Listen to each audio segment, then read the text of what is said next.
we are live now. Okay.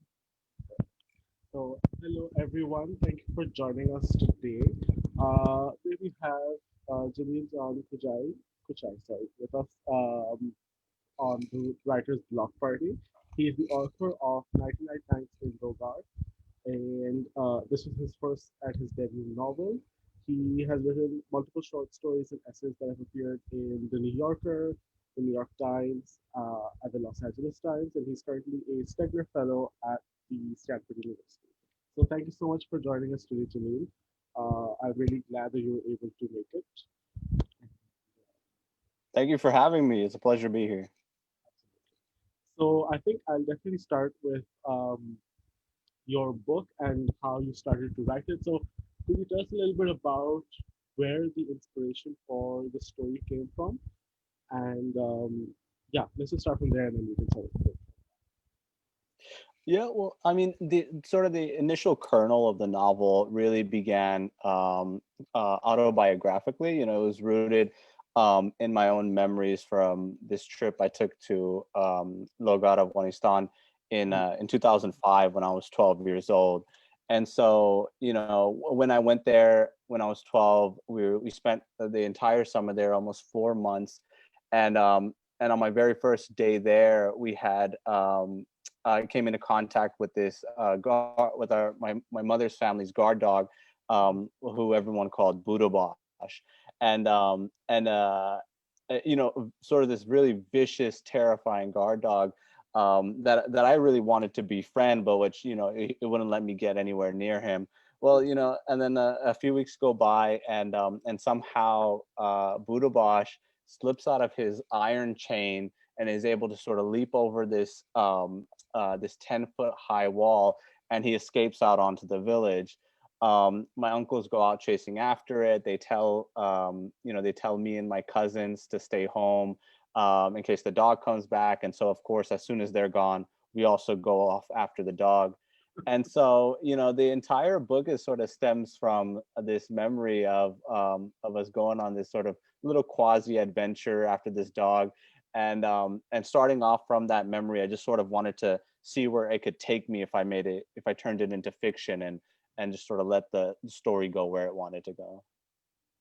All right, that's really interesting. I think one thing that I really enjoyed through your book as well was that you used the story of finding the dog to tell the story of an entire well, I mean, it is one family, but it's also sort of indicative of what the entire country went through as well through war and all of the things. So, how were you able to, or sort of, how did you mix those two stories together the way that you did? Because it is a tricky situation to talk about um, something as complicated as the history that Afghanistan has had so far. Absolutely. Really, it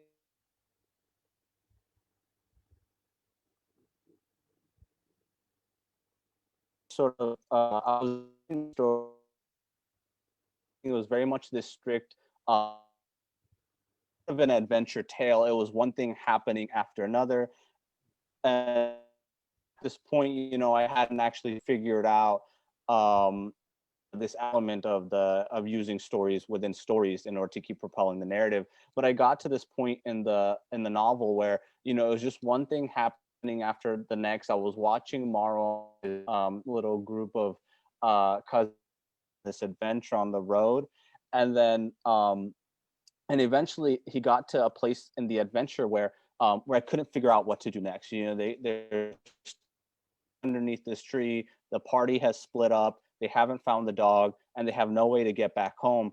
And I just like I was stuck. I was stuck on these pages for months and months. I kept rewriting them. I kept trying to figure out what happened next. And it was around that point that I read the Arabian Nights for the first time. It had been on my shelf for years and years, but I just decided, just by stroke of luck, I picked up this book, and seeing the structure of the Arabian Nights, with the frame narrative of Scheherazade, telling these stories to her husband, the king, in order to stay alive, and then seeing the structure of the stories within stories, and the stories within those stories, and just going deeper and deeper. It was very inspirational for me to see that sort of a structure in such an ancient text. It felt very it felt very revolutionary to me. It felt very radical to me, and but at the same time, ancient and historical. And it was through reading the Arabian Nights and then using that element in my own novel that I began looking for stories within the actual narrative. And so instead of it being about constantly being about action and choices and figuring out what happened next, I started to realize that the novel could be propelled by the stories of the other characters. And so I began to look for the stories that the other characters had to tell. And and it just sort of became like a very natural form of storytelling for me, in my household, or at a wedding party, or when we'd have people come over here, um sitting around and just listening to people talk to one another. Eventually, I think Afghans are just very naturally storytellers, and eventually you begin to hear stories that sort of encompass the entire history of the country as a whole. You'll hear just sitting at a dinner party, you'll hear stories from the 1980s and the Civil War. You'll hear stories from the 1970s, um from when Dawood Khan took over the government. You'll hear stories from before that, when there was still there was still a monarchy in Afghanistan. And so it just felt like a very natural form. And so when I began looking for these stories within my novel, it just felt natural that one character would give one perspective of a war or a historical event, another character would give another perspective. And I was just trying to get as many of these different stories and perspectives into the novel as I could, to make sure that as much as I possibly could within this setting and within the story, to make sure that I had as many different perspectives and viewpoints and stories as possible. All right. And did you ever feel, or maybe how did you counteract the feeling of getting too lost in the stories? Because it is, if you start writing something like that, it's possible that you just lose control and sort of go off on a tangent. So how did you sort of keep coming back to the main central storyline that you had in Oh, that's a great question. Thinking back now on it, you know, I think what I did was that as much as possible, especially in the first draft, I didn't try to restrict myself at all. I was ready to go wherever the stories wanted to go. I was ready to explore whatever, little story the characters wanted to tell. And what happened is that, after a few pages, I think, when you're hearing a story from a character, or when I'm exploring a certain plot, or yeah, when I'm exploring a certain plot or a different narrative line, eventually it gets to a point where I sort of it's just this natural instinct that I figure out that, like, this isn't where I want to go with this particular story. And sometimes, I'll write pages and pages of a particular narrative, and then I'll end up cutting it. But that's one thing that's pretty important to me in my writing process, is that, at least in the beginning, I try to be like as free with it as possible. I try to explore as many different narratives as I can, and then really it's in the secondary stages of revision, and of when I step away from the novel and when I'm done writing and I begin to think back on what I've written for the day or what I've written for the week, that's when it becomes easier, I think, to be like, okay, that's not where I want to go, or that's distracting too much from the main thread. And then so I think the work of organization and of making sure I have this through line really occurs after the writing. Okay.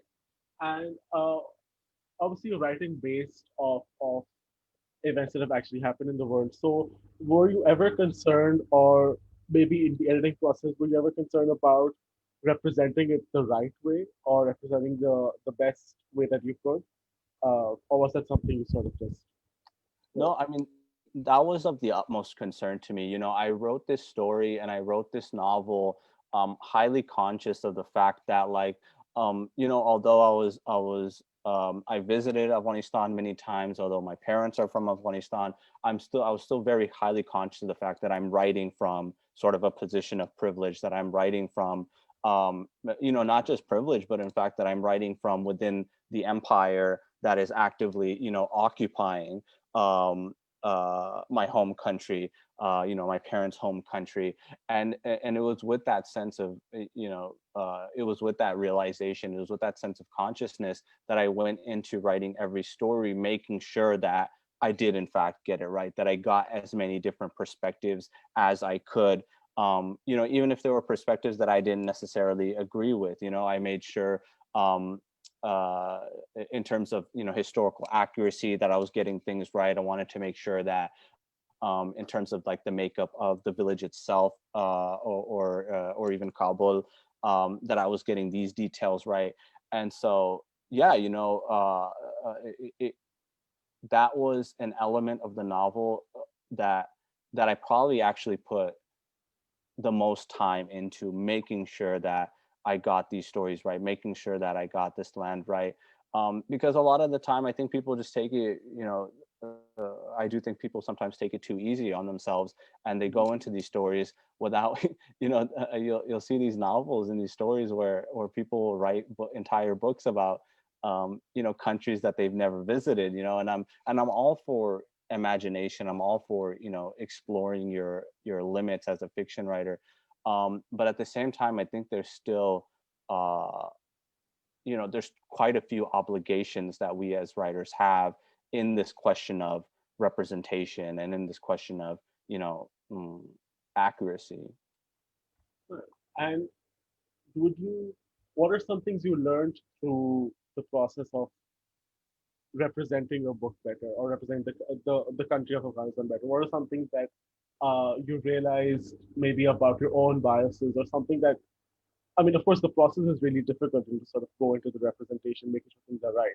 So, just generally, what is that process like? And then what are some things, A, that you learned, and maybe other people who are, working on their manuscripts or their drafts, what is something they can learn from that I mean, I think really one of the main things I learned is the incredible complexity of, not just like the sociological makeup of just this small village in Logar, Afghanistan, but also, the complexities of different, historical dynamics, of different sociological dynamics, of different political dynamics.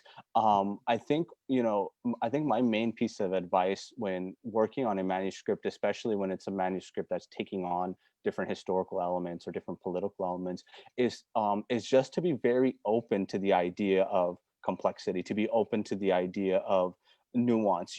One of the things, that I always find most striking, for myself when I'm studying the history of Afghanistan, for example, is uh, all these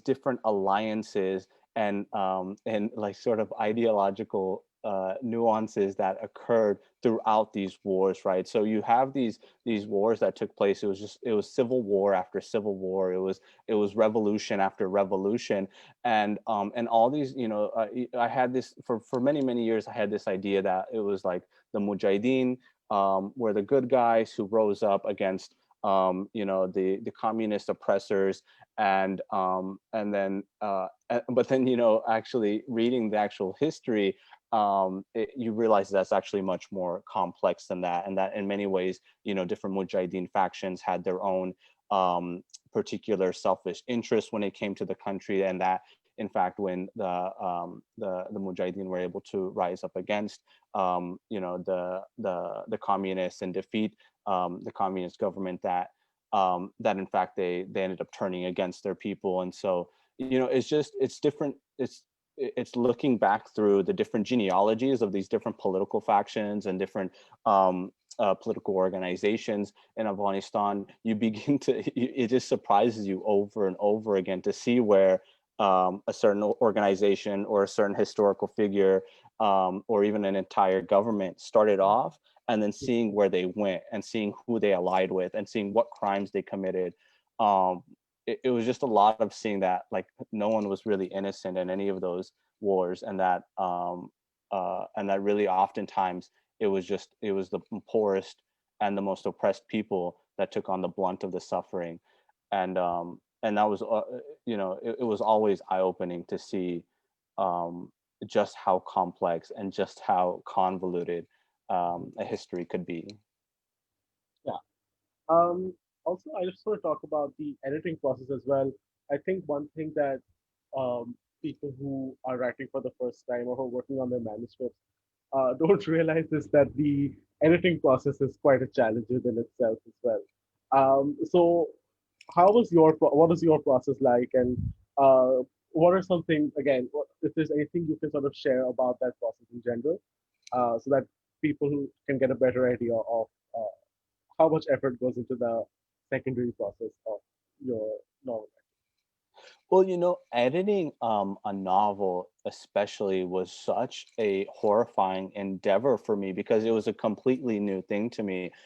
Up until I'd written my first novel, I'd exclusively been working with short stories, And so for a short story, the editing process, it depends on story, on the story itself, but usually it would just be me finishing a story, finishing the first draft and then going back to page 1 and reading till the end, going back to page 1, reading till the end, maybe jumping around here and there, but that was the general gist of it. But with a Mm-hmm. novel, because you have 300 pages or 400 or however many pages it is, it just becomes unfeasible to keep doing the strategy of beginning from page 1 and then going back, because inevitably what I found is that I would re-edit and perfect like the first 40 pages or so, and then find myself unable to move on to the rest of the novel. And then I Yeah. felt like I was leaving, the ending and the middle behind. And so, it just became about figuring out a particular strategy for my novel and how to edit it in its own way. And so, what I ended up figuring out is that I needed to break the novel up into chunks, and it was just different strategies. I would look through different chapters at a time. I would jump around in the chapters. One thing that I did is that, I started from the last chapter first, and I would read the novel sort of backwards, and then Uh-huh. that revealed new things to me. And then it also, instead of using sort of this chronological method of editing, what I did is I had this whole document where I looked through sort of the main plot points and the main characters and the main themes, or whatever else that I was concerned about. And so instead of it being just from page to page, it became more about, what concept I wanted to explore for that day.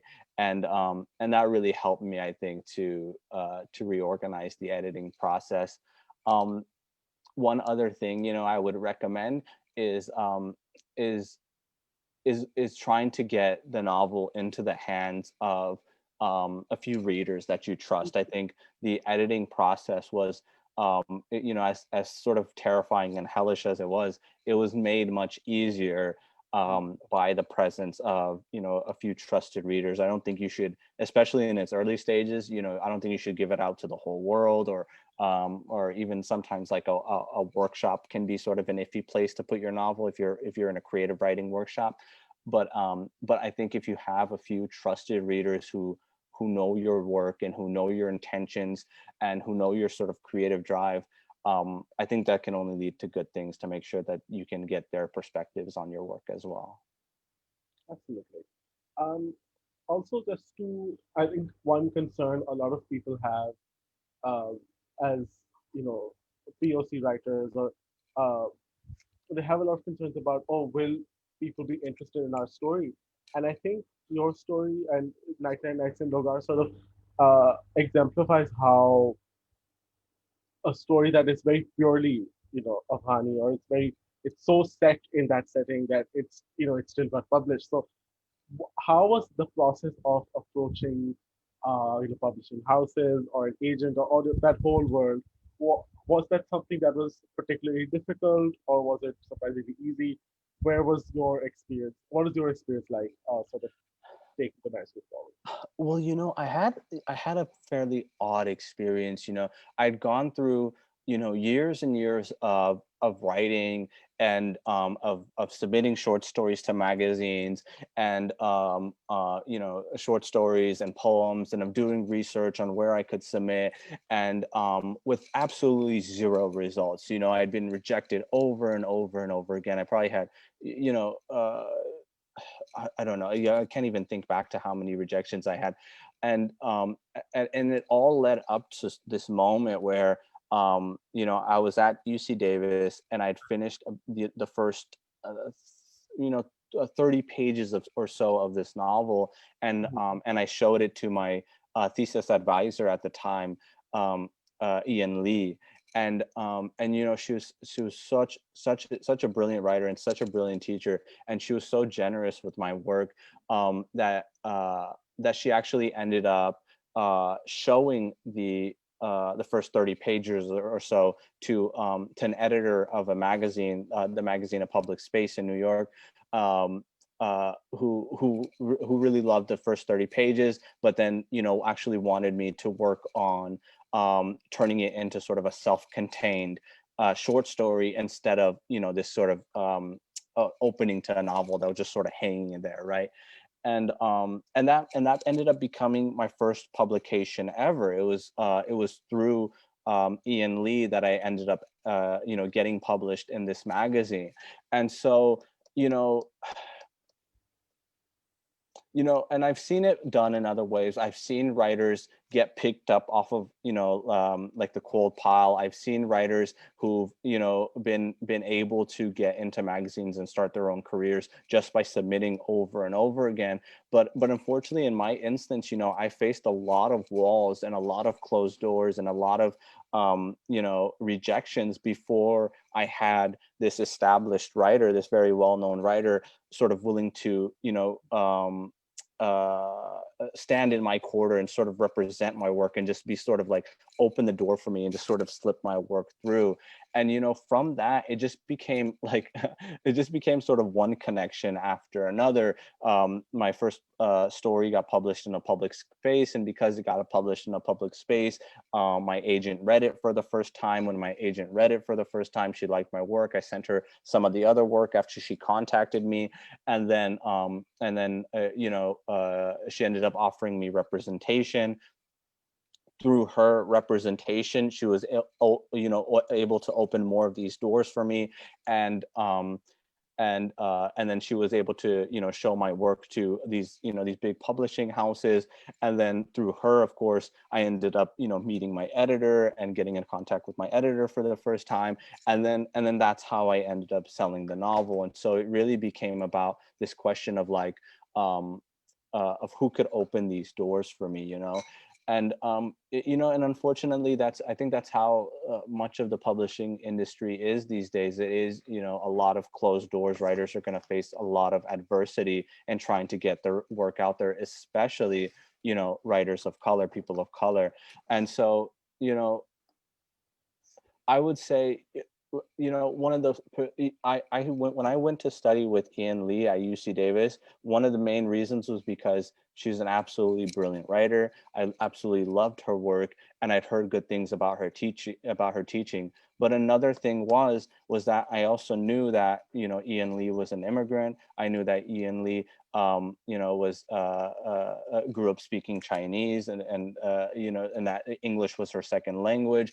I knew that Ian Lee was a woman of color. All these things were important to me when I went to study with her. And I'm not suggesting that a white writer wouldn't have helped me, but at the same time, I think having those connections ended up helping a bit in terms of how she was able to engage with my work. One of the elements that she pointed out to me when we would discuss my work is the stories of Mullah Nasruddin, right? And which I'm not sure. Do you tell stories of Mullah Nasruddin in Pakistan? Fairly popular story, right? I mean, so I think it depends on where you are, but they Okay. are not all over the place. And so it was really funny because Ian Lee had actually heard these stories growing up in China, and so we were able to connect that. So it was just these little connections. And then, my agent also, she's a woman of color and an immigrant. And so, there were these ways that I saw, in particular, people of color helping me out throughout my career, right? The first, um, one of the first people to give me a blurb, for example, was Karan Mahajan, who he blurred my book out of nowhere, and right, and again, like another writer of color, just sort of reaching out and just sort of stepping up to support my work. And so, um, I would say seek out the writers you love. um, Seek out, first of all, what's most important, I think, is going to be looking for people who are going to help you become a better writer. But at the same time, I found that it's tended to be, people of color that have actually helped me out the most in my career and have sort of opened these doors for me. All right. Um, I think my next question, and one thing I definitely want to talk to you about, is uh, towards the end, the main chapter, the chapter that you're sort of building up towards. Uh, when you flip the page, you find out that it's in a completely different language, and it's sort of. I mean, I knew that was going to happen because when I bought the book, I quickly flipped over the pages and I saw, okay, this is going to come up. But uh, what was that decision like for you to do an entire chapter in another? I mean, it's one thing to sort of romanize it, and it's another thing to put it in its original script and publish it that way. And also, I think just the second part of to that question is, um, was that something that you also faced backlash from with your editor or with your publishers on board? A little bit. It was certainly a difficult decision when I first showed those pages to my agent. She was definitely, I would say, curious about it. But we ended up, having a discussion about sort of the intention behind why I was doing it. Yeah. And really in the beginning it came down to an issue of craft more than anything else. I knew the novel, its entire writing, I knew the novel was leading up to the story. And it's a story that's rooted in a true story. That's sort of, the like the single sort of great tragedy in my family, is the story of how my father's younger brother was murdered during the Soviet invasion of Afghanistan. And so and so throughout my writing of the novel, I tried time and again to write this story in English. I kept trying to figure out what perspective I needed to write it in, where it needed to begin, where it should went. And time and again, I kept failing at it. I just found that I couldn't write this story down. And even though I knew this story was necessary for the completion of this novel. And so, I got to this point where, um, I sort of had this lightning bolt moment where I thought, maybe it's actually, I can't tell the story because it's not my story to tell. And so, I went to my father and I approached him with this idea of actually just having him tell his own story about his younger brother.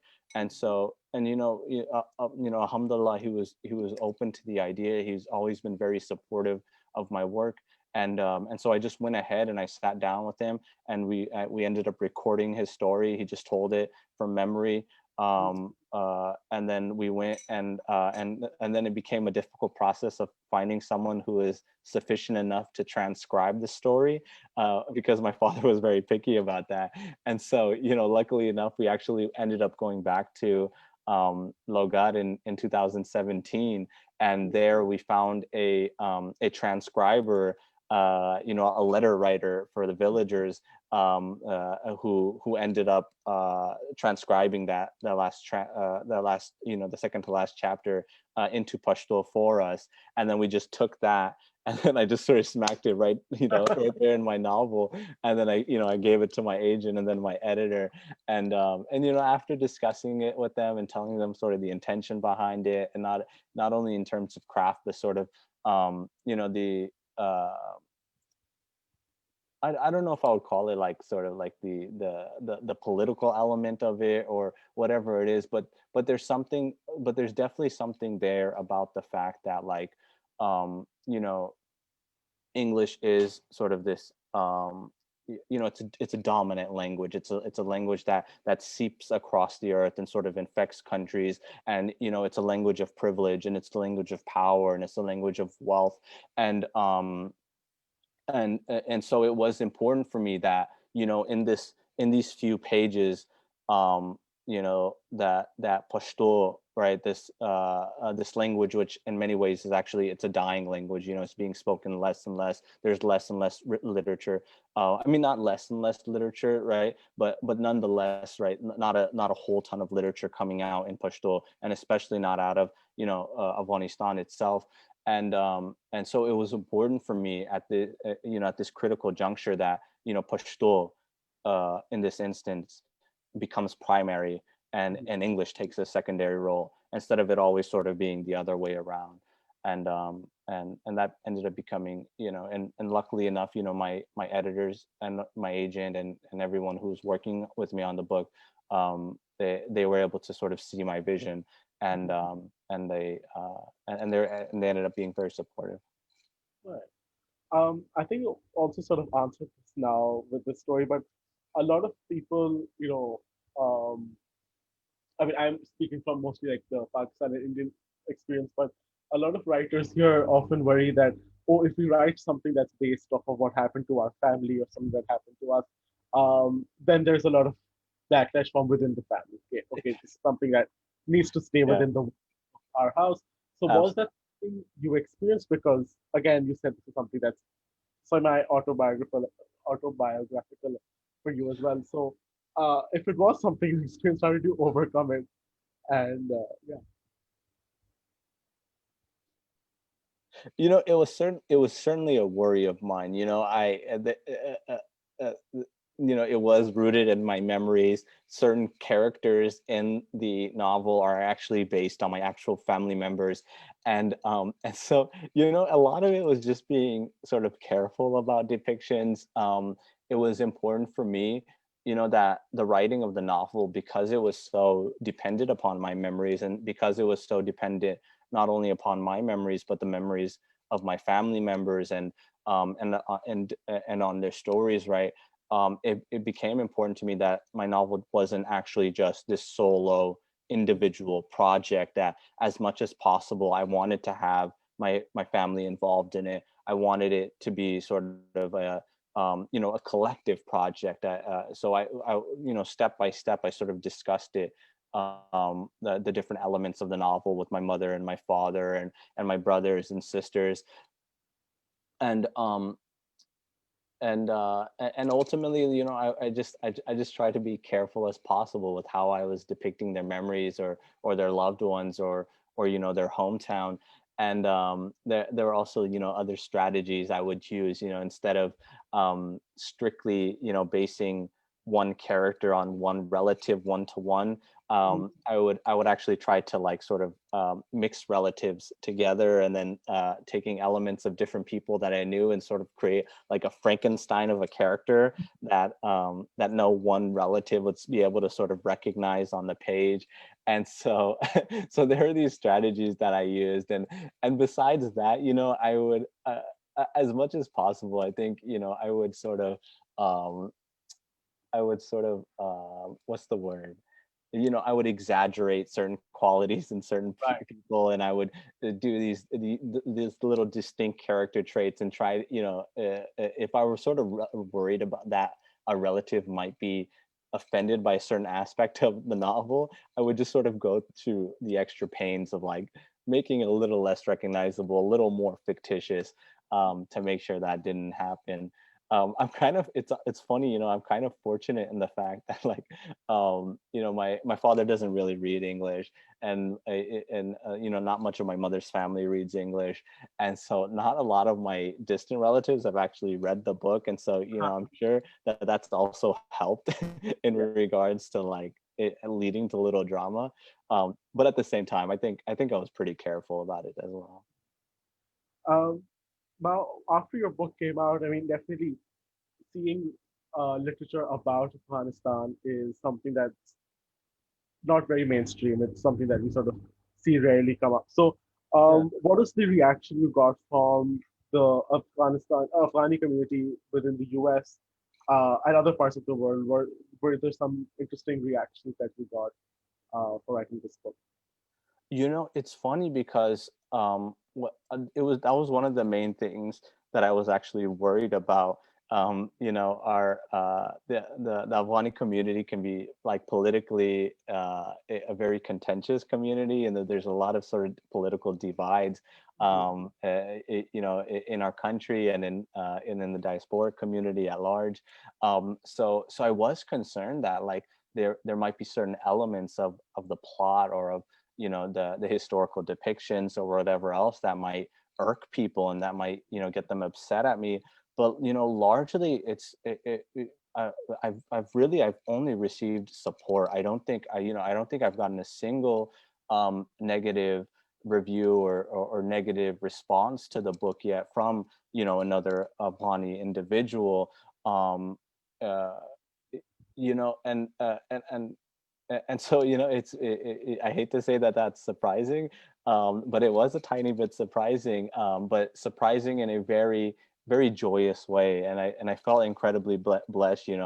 And my whole time, I'm writing this book, and in many many ways I'm writing this book directly for the Afghani people, the Afghani diaspora community, but just the Afghani community at large. And so to see this incredibly supportive response from different different elements of the Afghani community, elements that don't necessarily agree with one another, just to see the immense support, it was really heartwarming for me. Right. Sort of to step away from the book itself, I think I would want to talk about what the current, we're all living through this weird pandemic situation, and a lot of people are trying to write or are trying to be creative in this time. What has been, have you faced something similar, firstly, when it comes to sort of, being at home and having that weird state of mind? And and if you have overcome it, how are, some ways that you sort of stayed or continued to write or continued to be in a creative space during COVID? Yeah, I mean, certainly, in the beginning, it was very difficult to sort of get back into a writing rhythm. I'm a big coffee shop guy. I really love the sort of it's become almost sort of like a ritual practice for me of like waking up early in the morning, driving out to the coffee shop, sitting at my table, getting my particular, cup of coffee, and then right after that first sip, that's when I get going. And then for me, it's like my work shift has begun. And so over here in the States, once all the coffee shops started closing down, and then once we had this sort of severe quarantine where you couldn't even go to the stores really, and it was very difficult. I went through weeks and I think months at a time of writing just nothing. I was so I had a lot of anxiety built up about the pandemic itself, and then other sort of personal issues in my life. And so it was difficult. But luckily enough, eventually I was sort of able to create my own writing practice at home. And so it became about finding a particular location, and then coming back there at a particular time every single day and making sure that I was there writing. I sort of had to find different strategies to also to keep myself engaged and inspired. And as much as possible, I think I know a lot of us are in different situations in terms of family life and home life, and so I know it can be difficult to create boundaries, especially if you've got kids and they're trying to hop on your lap while you're trying to write a story or something like that. But I also think if you can, as gently as possible, establish certain boundaries that, like, during this time when I'm writing, that as much as possible you should try to respect that time and not interrupt me for something that's not like a big deal, or to like invite me over to watch a show or something like that. And so that was also something that took a little bit of time for my for my family to adjust to this idea of like writing time as work time, right? But I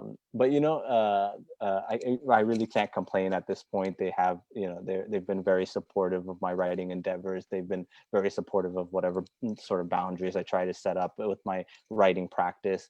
And so yeah, I would say uh uh, creating a consistent writing practice is really key, and just trying to figure out different strategies to inspire yourself. When I feel like I'm hitting a wall and the writing's becoming difficult, I often try not to force myself through that. Like I'll take a break, and I'll make sure that it's not like a useless break. Like I won't go and watch Netflix, but I'll read a book of poetry, or I'll read a short story. And oftentimes, that'll click something in me by seeing how another writer is strategizing a story or structuring a story or writing a character. That'll click something for me, and then I'm back, and I'm inspired again. All right. I think one question that, or sort of when you look back at the whole process that you've gone through, from ideation to publication, and now as you continue to write, what were some things that you wish you knew at the beginning, or what are some things you learned about the way that you're like, interesting, like I didn't realize that could happen. Yeah, so what are one of the weird or like the surprises you got along the way as you wrote your book and as you published it and began selling One of the things I didn't realize, and that I had sort of wished I'd realized, was that and this really like significant way where when my entire life, for so many years, my dream had been to become a published writer, to get my novel published. Like that was the goal. That was all I wanted to do for so many years, and I dedicated, my entire life to this goal. But what I hadn't realized is that there's this really profound sense of like loss or displacement, or um, you know that occurs when you give your novel over to a publishing house or to an editor. And I'd been working on this novel for years. The story had been had been really festering in my head for even longer than that.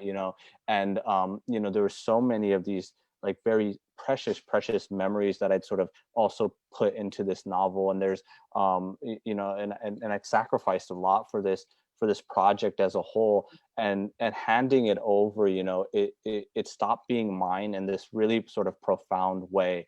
And I do wish that, like, looking back now, like my thought at the time was that, hey, I'll just, I'll sell the novel and I'll give it over to the editor, and then whatever things I need to work out about the novel, I'll just do it during the secondary editing process with the editor.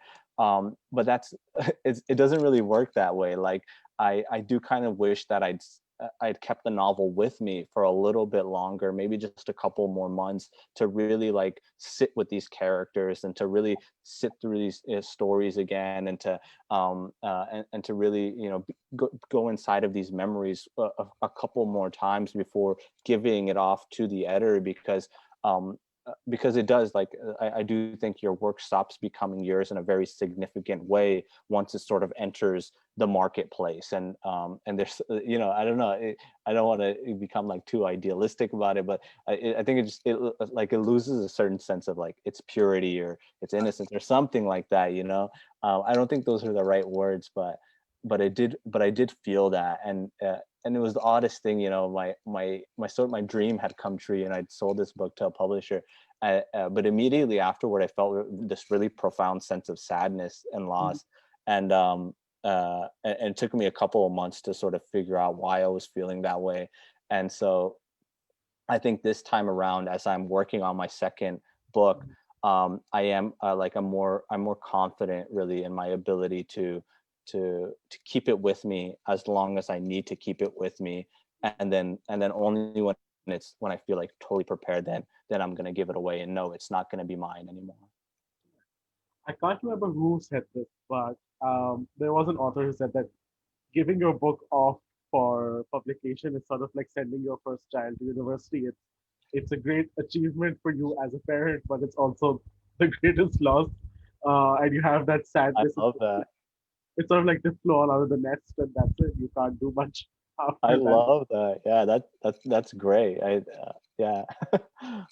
Um, I think maybe just to wrap up,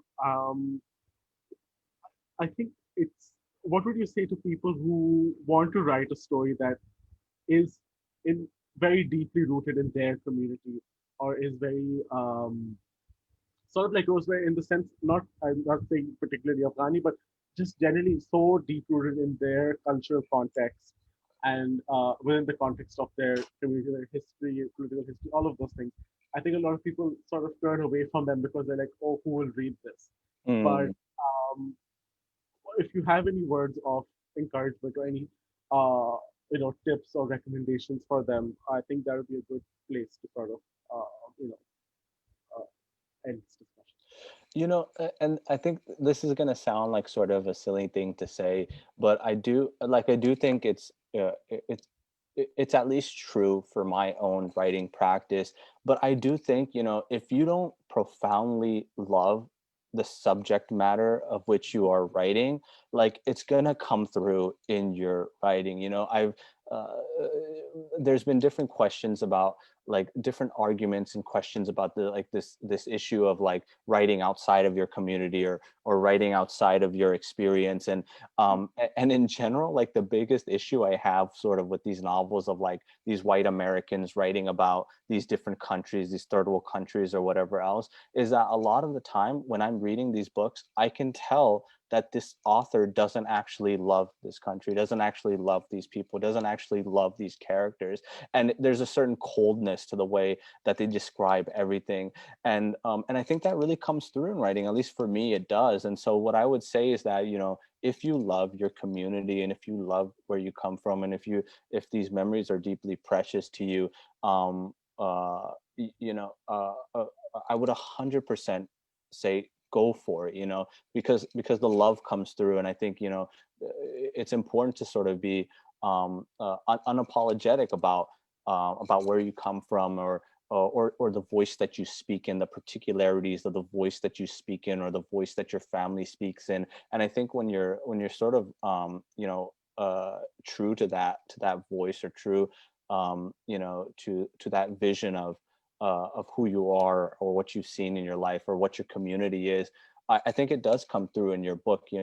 Um, uh, Throughout the writing of my work in general, but also especially the novel, I did feel um, this pressure to pander a little bit to like an American audience, to a white American audience, just to sort of make sure that it sold more books, or that that they enjoyed it more, that the reading process was a little bit easier for them, or whatever else, right? And I felt this pressure to explain things to them, and to make the writing process easier for them, and to translate more things for them.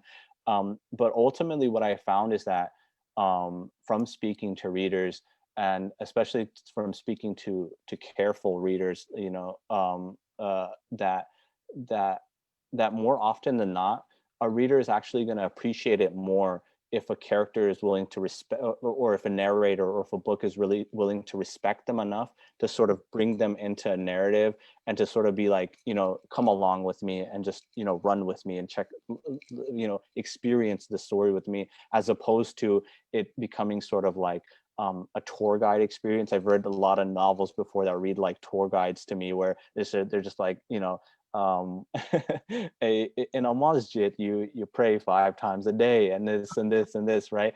And to me, that's so boring, and it's so, and I think it takes a lot away from the actual momentum of the tale itself. And so for me, it's like, write what you love, be true to your voice, to the particularities of your voice especially, and then just take your reader's hand, and just tell them to run with you. And I think, it's worked for me so far, at least. All right, Jamil, thank you for this really great conversation. I had a really good time, and I've learned quite a bit from speaking to you. And I hope that you had a good time as well. Thank you. It's been a pleasure. So thank you for joining me, and thank you to everyone who's been listening. And yes, I think it's a good place to sign You have off. a good day. You too. Bye bye. Bye bye.